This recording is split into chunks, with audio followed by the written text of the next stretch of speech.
Gíslason, velkomin. Palli, það stórt verkefni sem býður okkar núna. Teknesku risarnir, hvað heitir það? Mladi Bolislav. Bolislav, já, það rétt. Já, þetta seinnileikurinn. Það smá brekka í okkur, 300 undir en maður veit aldrei.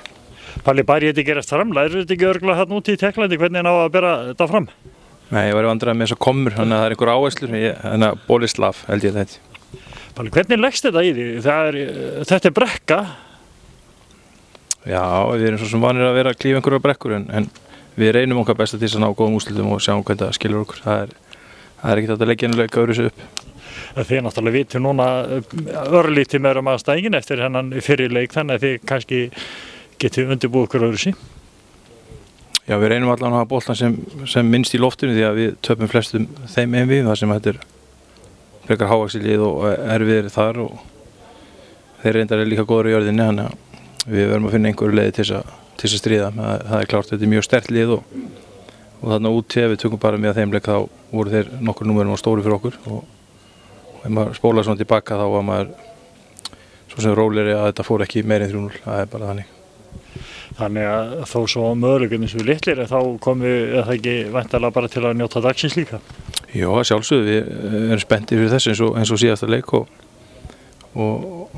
meðan við erum ekki úr þessari keppni þá tökum við þetta af fullum krafti og af fulli alvöru og við ætlum að skemmta okkur vel og vonandi gera aðrir það líka sem mæta á völlin, við ætlum að reyna að bjóða með upp á hörkuleik. Já, það er náttúrulega alveg eins og síðasta móti í Rónum, það var bara hálfleikur og við vorum ekkert úti, við áttum möguleika og fórum áfram, ég er ekki að við séum endilega að fara áfram en það með möguleiki. Já, ég meina þeir sem ekki kaupa lottó með að vinna aldrei í lottó og við erum farið inn að leik 300 undir en ég meina það eru 90 mínútur eftir og maður veit aldrei hvað gerist en vissulega vitum við að þetta er erfitt verkefni og kannski aðeins öðruvísi fær þennan leika heldur en síðasta leika sem við náðum í jafntefli og nægðum okkur að vinna með einu marki. En við unnum stærra og hver veit nema krafta að gerast þannig, ég veit það ekki. En Palli, svona ef við snúum okkar á lífinu, ekki allir samanlega klári í leikinn, það áttu flottan leik síðasta móti leikni?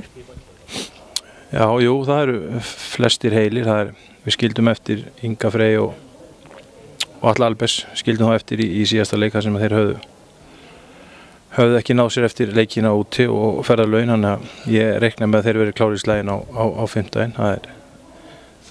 Annað held ég verði ekki boðið, þannig að ég held að vera allir klárir.